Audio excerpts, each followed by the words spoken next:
everyone, Josh Mabe here with NASCAR Minute News. I'm on the line with Doug Ritchert, crew chief for the BK racing car, number 83 for Landon Castle. You there? I'm here. How you doing? I'm doing great. Now, how did you get your start in racing? Well, I got my start at a pretty young age. When I was about 14, 15 years old, I started working on a neighborhood race car, let's say. We ran some figure 8 races out in California. And then in the late 70s, I was able to move from California out to North Carolina and be involved with one of the top series in NASCAR. Okay, and when did you start working with RCR? Well, RCR is when we were with Australian Racing and Dale Earnhardt Sr., we decided to leave there, and that was in 81, I think it was. 1981, we ran partial season there at Australian, and he decided to quit racing, so we left there and went to Richard Childress Racing, and that's the same year that Richard Childress quit driving, and Dale Earnhardt Sr. took over the seat there of the number 3. So, what team were you with when you won the championship in 1980? That was the number 2 car with Australian Racing. All right. So then, how long did you remain at RCR after that? We were just, I was there just for 6 months. At the end of 1981, Dale, he went to Bud Moore's to drive the number 15 car, and at that point I went to Junior Johnson's shop to work with Darrell Waltrip on the number 11. Yeah, Junior Johnson, Darrell Waltrip, good people, huh? Oh yeah, that was a good place to work. It was a good 4 years of my career up there with them also. Yeah. But then Dale eventually went back to RCR. Yes. Yeah, he left, went to Bud Moore's, and then he went back to Richard Childress's, and that's when he started to, have a lot of success there during that point. Yeah. So then, around 2008 or 2009, when was that you did Keyed Up Motorsports? You know what, I think that was 2010, if I'm not mistaken. Keyed Up Motorsports only lasted about 4 races, I think it was. It was one of those operations where we just needed some more funding to be able to continue, and it just wasn't there to do it right. Yeah. So, but Keyed Up Motorsports, they keep saying they're going to come back, they're going to come back, they're going to come back, but they never do. Well, I have spoke with Raymond a couple of times after we did quit that thing there, and he did talk like he was coming back, but I think the one thing that he realized is if you are going to step into the sport of NASCAR and the Sprint Cup Series, you got to have the funding, you got to have the sponsors behind you to do it properly. It's a real struggle when you don't, and nowadays you have to have a lot of preparation, especially with the new style cars and everything that we're going to be running this year, which is going to be much better for the manufacturers. Yeah, that's going to be amazing. So, then after that you went over to Robbie Gordon Motorsports. Is that right? That's right. I went there. I actually started up there and was just a spotter for Robbie, and he had some crew chief changes there towards the end of the year, and then I just filled in the rest of that season as crew chiefing up there with him. And then I thought I had a deal to go somewhere else, so I actually told him I was leaving, and then it fell through. So that was kind of the start of a couple bad years there for me. So what did you do during that time? Did you do any crew chiefing that year? Well, on and off. I tried to do some consulting things. I also went out and I started, working hard and trying to do more of the Speed Channel shows where I did some NASCAR performance shows with Chad Booty and Larry McReynolds, and tried my hand at some commentating there a little bit on a truck race or 2 there, and that side of things didn't work out, but I was able to do that. I worked a little bit with Larry Gunzelman on Start and Park program, and went to work with Timmy Hill up there at Rick Ware's for a short period of time before I moved over to TRG at the end of 2011. Yeah, because I remember I saw you actually at Kentucky and you were with TRG. Excuse me, I didn't hear you. I saw you at the Kentucky Speedway and you were with TRG. Yes, yep, with the 71 car with Andy Lowley. Yeah. That's another one of those teams that didn't last really long. You know, he spent quite a bit of time in the sport, but he just didn't have the brakes, and he wasn't able to get the funding that that these big teams need to continue, and he just had to bow out. Yeah.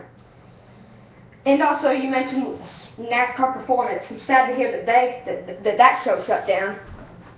Yeah, I really enjoyed doing that show, and it was fun when we did it at the track during the events, and I really enjoyed that, mingling with the crowds. And then when we took it in the studio, it was easier for us because we could use a lot better props and stuff for the show. It was better preparation as far as the stuff that we were trying to explain or demonstrate on how we use them or what we do with it. So, but it's unfortunate that went away, but it's all about the ratings, and you got to have ratings to continue. So yeah, it just ended. We'll bring it back one day. You just start it back up, and I'll come and help you out. All right. And now you're over at BK Racing. That just started this year. Do you think this is gonna be a long-term deal, or do you think this is just gonna be one of those keyed up motorsports or whatever that it just comes and goes? No, I feel like the owners of BK Racing are putting all the right effort into it. We're focusing a lot as far as making our team branded for whatever sponsor that we're representing. We have a lot of media coverage. We have website coverage, and a lot of hospitality that they do at the tracks, and we try to get everybody involved and really get them down to the front line, let's say, and up on top of the box, and get them involved and see what we do on a weekly basis. So we're well-rounded in that. Our marketing department's working hard with this new car. We're working hard to play catch up because everybody's a little bit behind there with the new body style. So it's still going to be a solid program. These guys jumped in and ran 2 cars all year long, and we didn't start and park. He said they weren't going to start and park. They want to race. So those were key words for everybody here to keep going, knowing you're going to race and not just park. Yeah. And I like what you all did with your cars this year, like when Burger King wanted to promote a particular brand. I love how you all did that. Like your paint schemes represented that particular brand. Like I remember the smoothie car. Right, you're exactly right, and that's what this sport's all about. Is you have to be the marketing tool to the public eye as far as brand awareness. And if it is a smoothie coming out, then we need to wrap our car and be the smoothie for that week when it's introduced through all the Burger Kings. And it's the same with Dr. Pepper and new flavors. And Dr. Pepper has 23 flavors that they have out there, and I never realized that they had that many flavors under that banner. But that's a big company also. So we just got to get more people on board, and I think we're a very useful tool for anybody that comes on board with BK Racing. All right, so coming into BK Racing at the beginning of this year, how did you all do it? With a new team, how did y'all get the right parts and the right material and all that? At the beginning of the year, if you remember, Red Bull Racing shut down at the end of 2011. Yeah. And they decided not to race anymore, so we were able to go in there, and a lot of their cars, because it was current body styles and stuff like that, we went and bought a bunch of cars. Well, we didn't have to do body changes and all that, but we did have to deal with the electronic fuel injection changes that was introduced at the beginning of this year. A little bit of small body changes and some radiator cooling package changes that we had to rush around and get. But it was a little bit more simple than a changeover that we're having to deal with now as far as complete bodies. But that's what allowed us to jump in.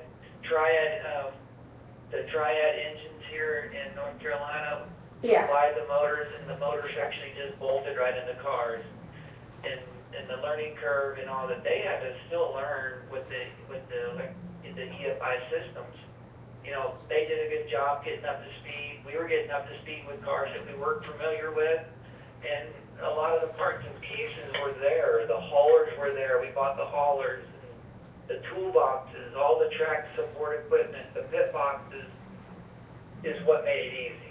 That made the easy transition. It was still a lot of work, but we didn't have to go out and do all that initial purchasing as far as all the support equipment.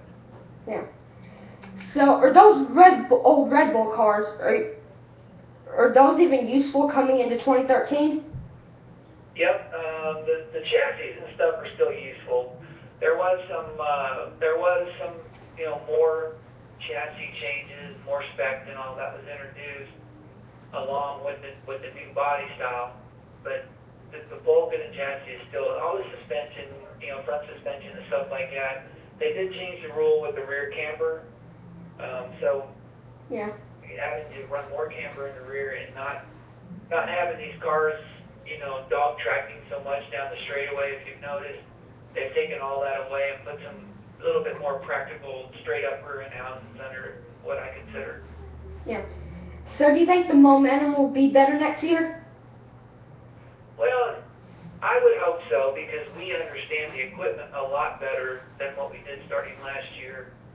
And depending on when they announce the drivers officially, if it's the same drivers moving forward, well then sure, we've got our notebooks and the feel and stuff that we try to create by the end of last year. We can have that and build on that moving forward. All right. Thanks for joining us today. All right. Well, good luck with your show, and give me a call sometime. All right. Talk to you soon.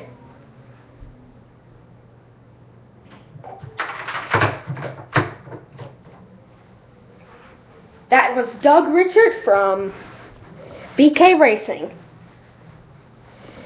Thanks for joining us today.